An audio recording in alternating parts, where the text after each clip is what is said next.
that you want to go over or whatever, you can just jump into that call, ask some questions, and we can just go over that. On a call like today, what I'm going to do is try to race through some of the stuff inside these documents and why we're doing these.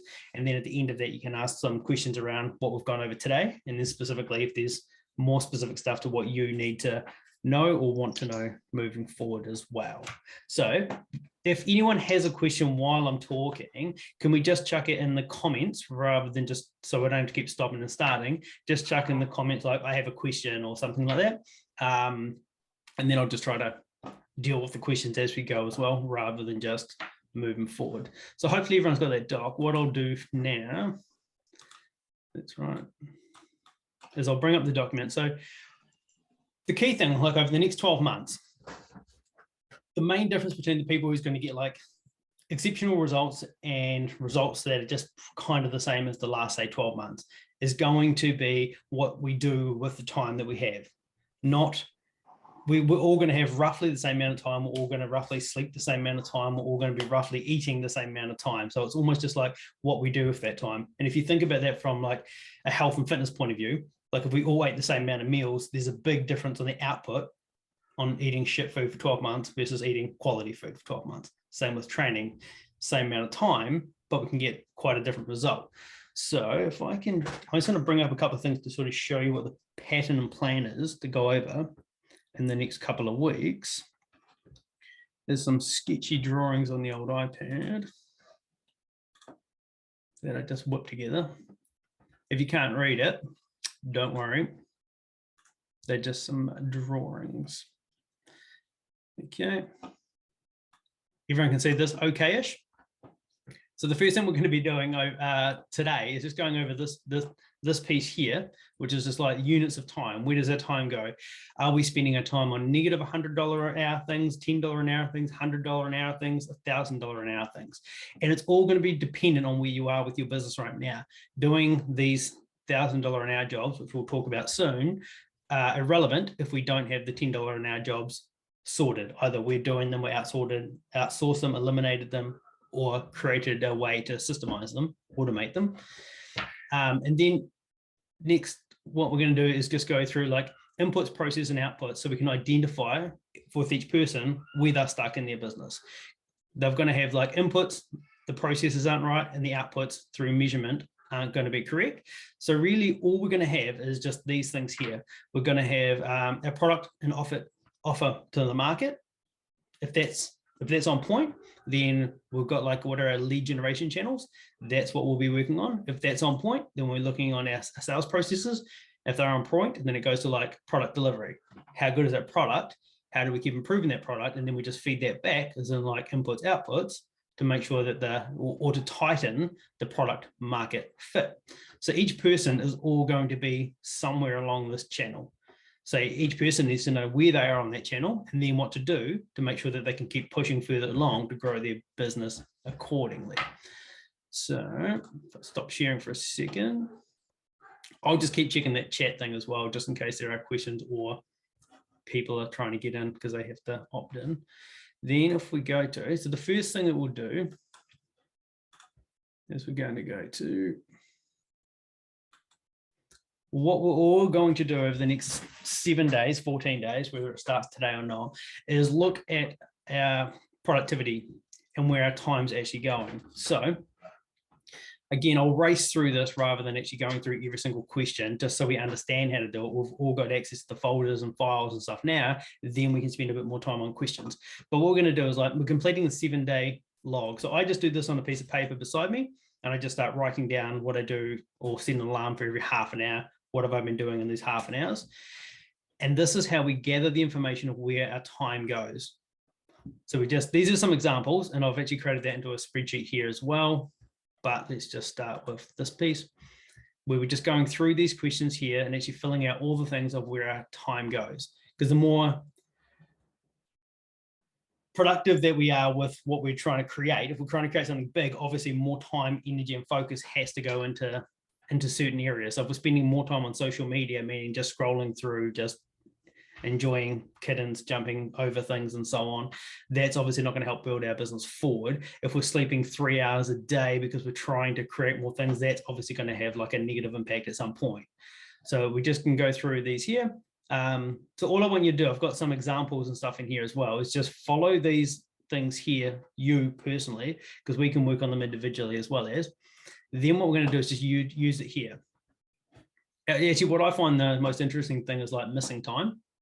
That's where I find like is the most mind-blowing thing is if we just go, okay, how many hours were spent in each one of these categories each day, say this, well, not say there is 24 hours, you'll have days where there's 18 or 22 tracked and you'll have no idea where 2 have gone. So firstly, you've seen that you've been unproductive and doing dumb shit for 6 hours in one day, but there's also 4 hours missing. So if you're wondering why you can't get things done, this is the best way to find where your time's going, because now we can allocate it to more important things. So I'll explain this graph here quickly as well. Not a graph, but okay. So the minus $100 an hour jobs are obviously things that we do that create negative impacts on us in our life and in our business. So I've got like drinking alcohol and shit food, just not sleeping, all of this sort of stuff will create negative $100 an hour job. So if I explain that in a way where we go, if we jump on a sales call with somebody and we're tired and hungover, the chances of making that sale is obviously pretty low, versus if we're fresh, recovered, and everything's on point, then the chances are that is now $100 to $1,000 an hour job. So over that hour, we have the potential of making it, say, $1,000 because we haven't been doing the negative $100 an hour job or stuff. Then we go to the zero per hour ones. So we track how much time are we spending on, and just put these in buckets. And that's what I explained in this one here as well. We're just putting them in buckets. So it's got watching Netflix, 7 hours. So you can just have that as just watching TV. We don't have to go, I spent half an hour watching Netflix, 25 minutes on Disney, 3 hours on Amazon Prime, like TV, sweet. How much time each day will we spend on that there? Same with social media. Don't have to go through the process of going Instagram, then Facebook, then YouTube, social media. How much time is spent on there? And we chuck that down. And this is tallying up how many hours are spent in each piece of the puzzle. So what happens with this here, this will give you a massive indication of where you are with your business, because you'll either be doing a lot of things here, which is the $10 an hour jobs, or you'll be doing a lot of these, which are the $100 an hour jobs. And I think when you're doing reasonably well in the PT world, you are sitting around here, but you're trying to move yourself into these things. And I think this is the stuff that gets people away, is like the planning and organizing their day. It doesn't seem like $1,000 an hour job because there's no return on investment immediately. But as soon as we start thinking about growing our business over the next 12 months, everything we do is long-term thinking, and therefore long-term to get big payoff. Anything that we do, say, if we drink alcohol, if we watch Netflix, it's like short-term thinking with immediate gratification. So anything that is the further down this here goes into these bigger things here, they're all like being rewarded in the future, not now. So we almost have to sacrifice today, these things here, for a better tomorrow, these things here. So this is where we want to start allocating more of our time in the future. And if we don't have or know how to do any of these things, it's perfectly fine, but it clearly indicates that's where we need to be working. So if we go, okay, well, I'm spending 20 hours a week doing this stuff here, which ones can I get rid of to move here? So as an example, if we just go, so mowing lawns, let's say you don't like that, or mowing lawns, so for example, if that takes two hours of your time, but you could allocate that 2 hours to somebody else for $20 and spend 2 hours in here or in here, you can see how the return on that investment's a lot higher. But we look at Pete, if he spends 10 hours in here when he hits the investment markets for that 2 hours, the return on investment, more long-term, is obviously higher. So if we have any questions on that, just shoot them through as well. Then what we want to do is, once we've identified that, which one will we go? We'll go this one here, is we're identifying what are the good habits and what are the bad habits. Because like I said before, time isn't, it's pretty evenly distributed, but what we do with it is not evenly distributed. And then so therefore the return of that time is massively swayed. So we've got to look at not only what are the good things that we can start doing more of, but what are the negative things that we want to remove, because we can't just create more time.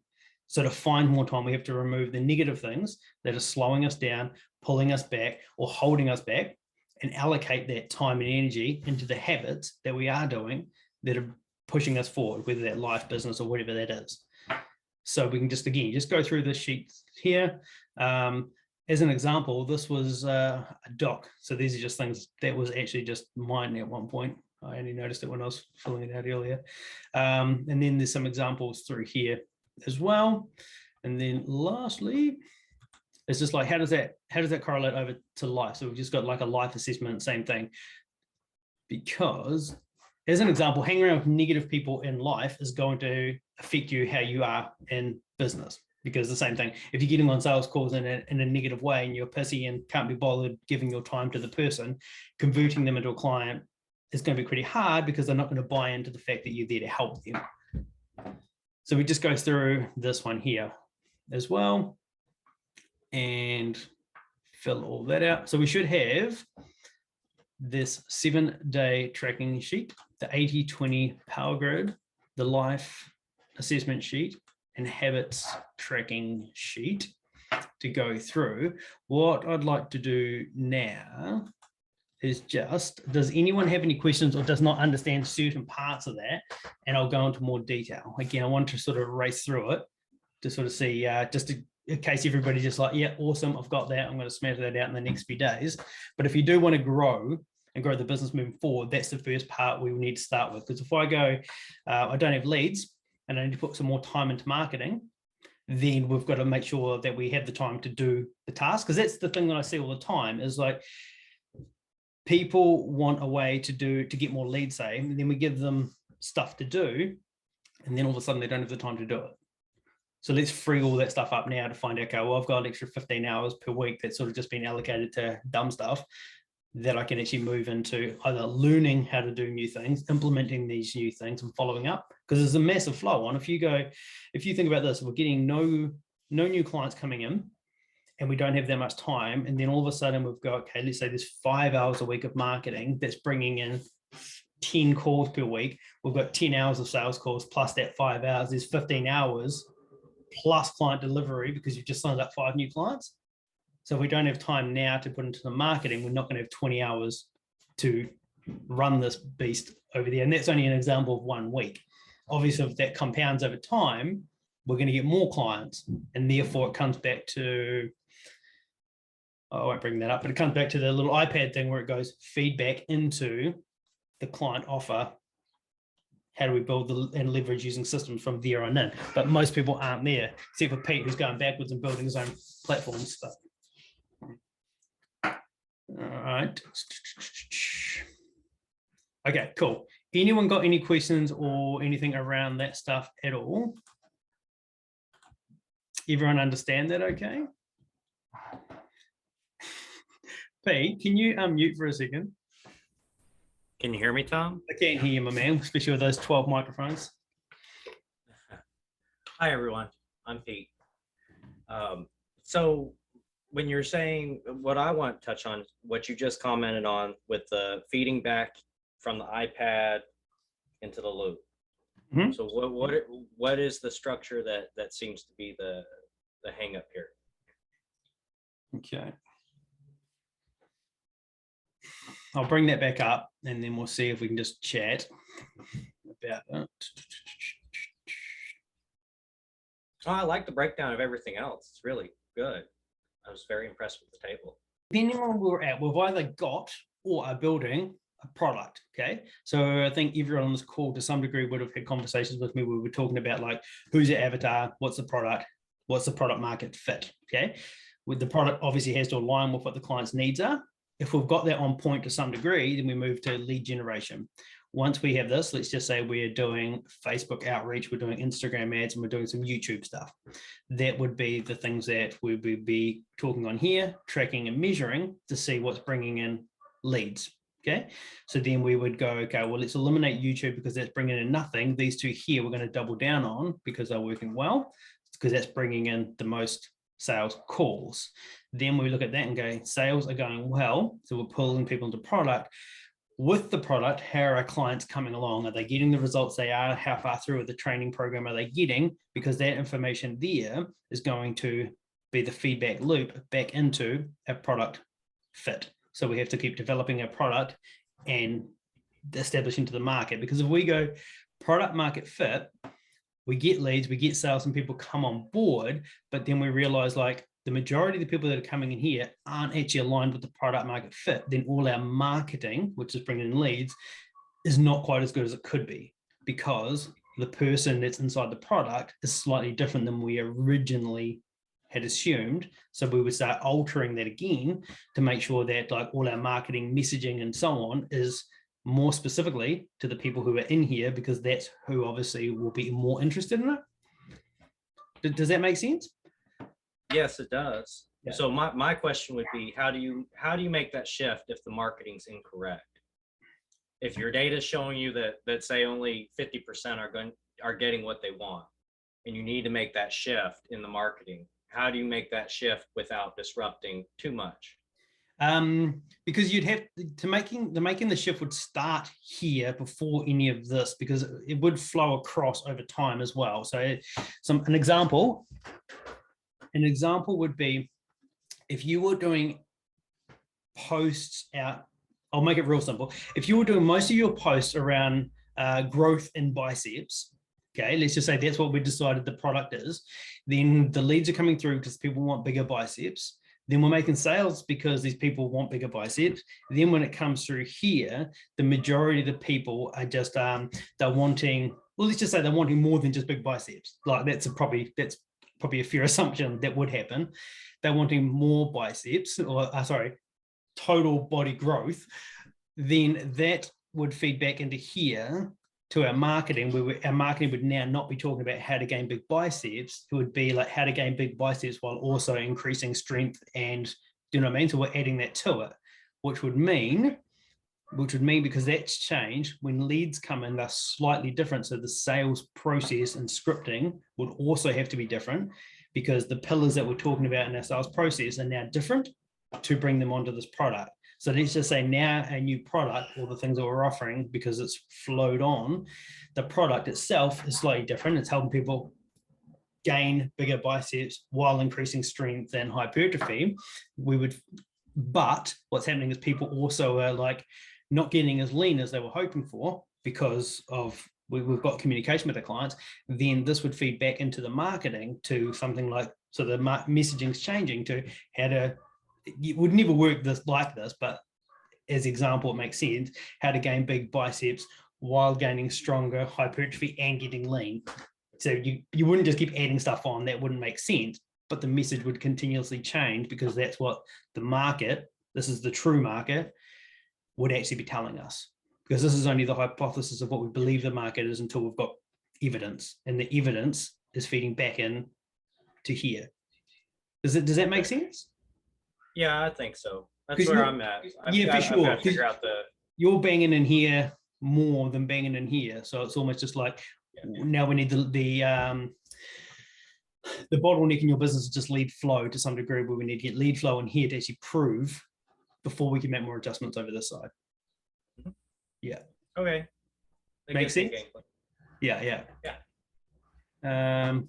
Cool. Anyone else have any other questions around that stuff specifically for now?